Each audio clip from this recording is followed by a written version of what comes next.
Shalom bagi kita semuanya, Bapak, Ibu, Saudara-saudari yang dikasihi Tuhan Yesus Kristus. Selamat pagi dan salam sehat bagi kita semuanya. Sebelum kita mendengarkan kebenaran firman Tuhan pada hari ini, kita terlebih dahulu bersatu di dalam doa. Kita berdoa. Kasih karunia dan damai sejahtera kiranya menyertai kamu sekalian, di dalam nama Allah Bapa dan nama anaknya Tuhan Yesus Kristus. Amin. Bapak, Ibu, Saudara, Saudari yang dikasihi Tuhan Yesus Kristus, kebenaran firman Tuhan yang menjadi perenungan bersama bagi kita pada saat ini, yaitu tertulis dalam surat 1 Petrus pasal yang kedua ayat yang ke-21. Demikian pembacaan firman Tuhan. Sebab untuk itulah kamu dipanggil, karena Kristus pun telah menderita untuk kamu dan telah meninggalkan teladan bagimu, supaya kamu mengikuti jejaknya.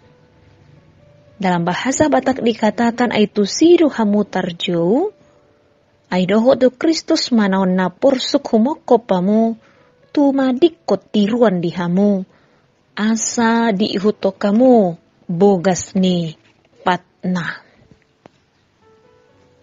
Demikian pembacaan firman Tuhan. Bapak, Ibu, Saudara-saudari yang dikasihi Tuhan Yesus Kristus, nats renungan kita hari ini adalah bagian dari perikop yang dirangkum dalam satu judul, penderitaan Kristus sebagai teladan. Sebuah nasihat yang menguatkan yang awalnya disampaikan atau ditujukan kepada orang Kristen mula-mula yang teraniaya, yang menderita, yang diperlakukan secara tidak adil, bukan karena kesalahan yang selayaknya mereka terima sebagai hukuman, namun karena kepercayaan mereka kepada Tuhan yang membuat mereka mengalami penderitaan. Kita sadar bahwa dalam menjalani realita hidup ini, bahwa menghadapi penderitaan tentu bukanlah hal yang mudah. Terlebih ketika hal itu terjadi bukan karena kesalahan, kelalaian, ataupun karena kegagalan kita. Karena itu salah satu penderitaan yang terberat adalah ketika kita diperlakukan secara tidak adil tanpa alasan yang benar. Dan kalimat yang lebih sederhana, menderita karena kebenaran. Hukuman yang ditanggung seseorang memang berat, tetapi akan jauh lebih berat apabila kesusahan atau penderitaan menimpa kita tanpa kita melakukan kesalahan sebelumnya. Sebagian orang Kristen mula-mula yang tidak tahan menderita, memilih menyangkal imannya demi terbebas dari penderitaan atau kesusahan. Sebagian orang-orang Kristen masih berpikir, dan sampai sekarang hal itu juga sulit diterima oleh sebagian orang Kristen yang juga berpikir jika benar-benar kita setia mengikut Tuhan dan hidup dalam kebenaran, mengapa harus mengalami penderitaan? Mengapa orang-orang Kristen harus menderita? Bapak, Ibu, Saudara-saudari yang dikasihi Tuhan Yesus Kristus, demi menjawab pergumulan atas apa yang terjadi dan yang kita alami berkaitan dengan penderitaan ataupun kesusahan dalam hidup ini, sebagai orang-orang percaya firman Tuhan hari ini menguatkan sekaligus memotivasi kita bersama bahwa sesungguhnya keteladanan Yesus sendirilah yang menjadi jawaban. Firman Tuhan hari ini mengingatkan kita tentang keteladanan Kristus pada saat ia menghadapi penderitaan yang tidak seharusnya ia tanggung.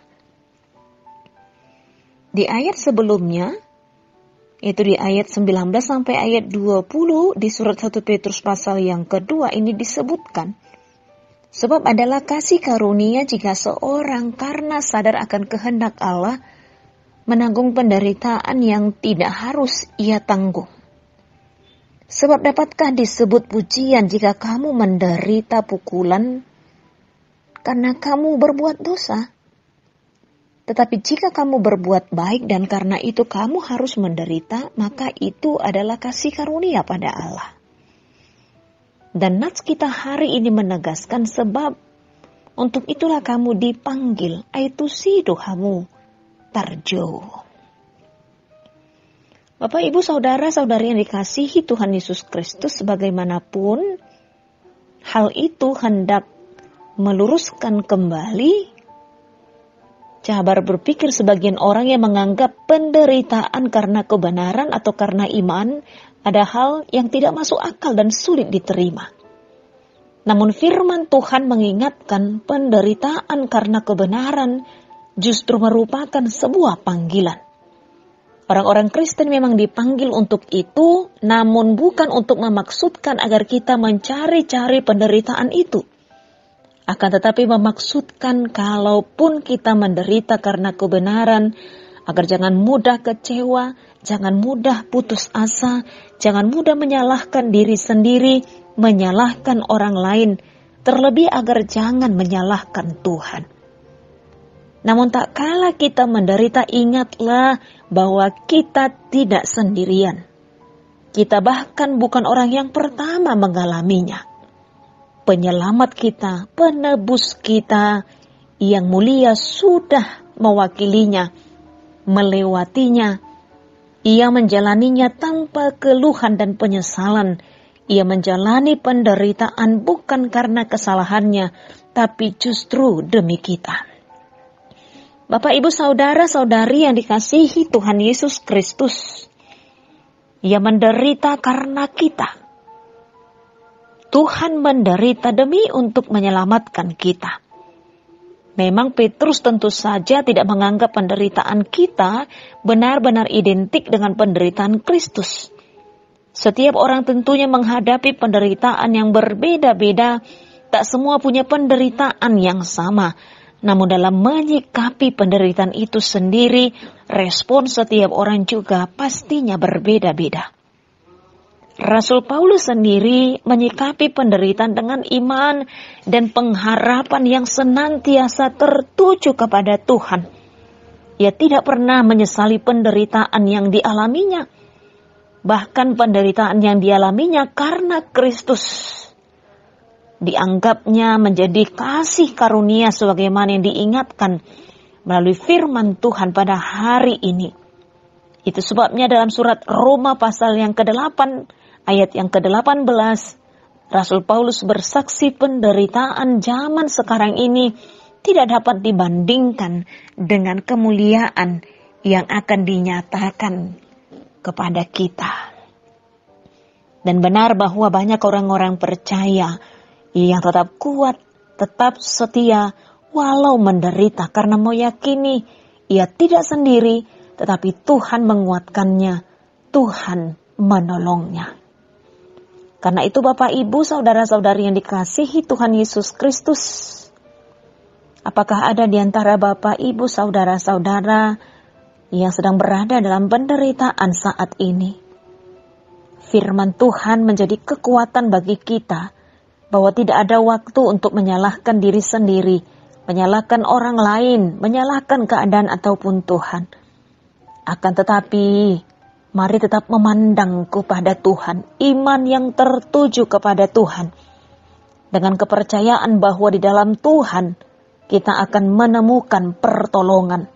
Tuhan adalah sumber kekuatan kita. Memandang kepada Dia yang menetapkan dan mengontrol segala sesuatu. Penderitaan adalah bagian dari proses kehidupan yang kita jalani, bukan untuk disesali, namun dihadapi dengan mengandalkan pertolongannya. Kiranya Tuhan menolong dan menguatkan kita. Amin, kita berdoa. Kami bersyukur Bapa di dalam surga.